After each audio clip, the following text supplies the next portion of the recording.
দুর্গাপূজার প্রাক মুহূর্তে যেটা আমরা আসামের গর্ব এবং কণ্ঠশিল্পী আসামের জুবিন গার্গের এটা দুঃসংবাদ আমরা শোনার পরে প্রত্যেকের মনে একটা দাগ কাটছে।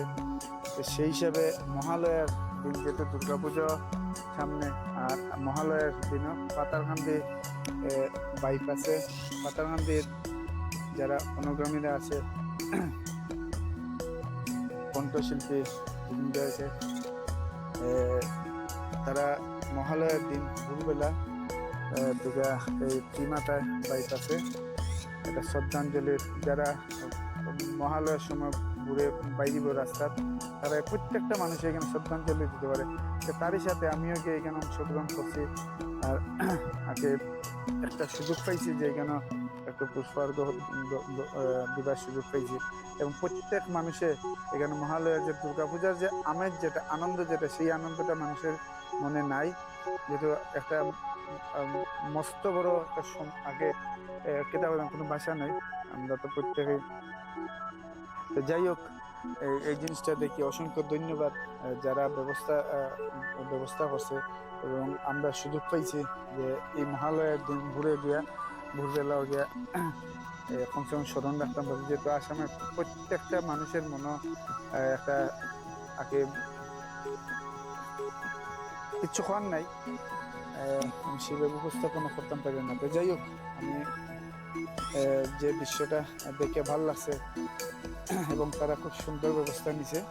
আর আমি আবারও ধন্যবাদ দিই তারারে যে তারা এই ব্যবস্থাটা নিয়ে কমসে কম যারা মহালয়ার ভোরবেলা আইয়া ঘোরা পাইছে, আইয়া কমসে কম এই জুবিন গার্গের ফটোর সামনে আইয়া একটু পুষ্পার্ঘ দিতে পারছি, সেই সুযোগটা করিয়ে দেওয়ার লেগে অসংখ্য ধন্যবাদ। আর তো কিছু খাওয়ার নাই, আমরা আসামের আগে এটা এখন রত্ন হয়েছে দুর্ভাগ্য আমরা। যাই হোক, সেই মহালয়ার দিন আর সামনে দুর্গাপূজাতে এই উৎসব তো চলতো, সেই হিসাবে এটা হয়তো আমার কিচ্ছু খাওয়ার নাই। আমি এইসব এগুলো জিনিস নিয়ে আমি মারতেও পারি না। আর সুন্দর মতো এটা হইতাম ফটো থেকে দেখলে আমি বিশেষ করে দেখিও না, আর আমি এটা নিয়ে কোনো ভিডিও বানাইছিও না। আচ্ছা, আমি এইসব জিনিস নিয়ে পারি না বানাইতাম, আমার মনে সবসময় ডাক্তার। যাই হোক, অসংখ্য ধন্যবাদ যারা ব্যবস্থাপনা করছেন।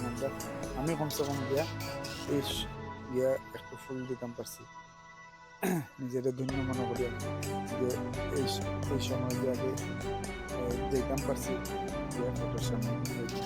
সবাই সুস্থ ভালো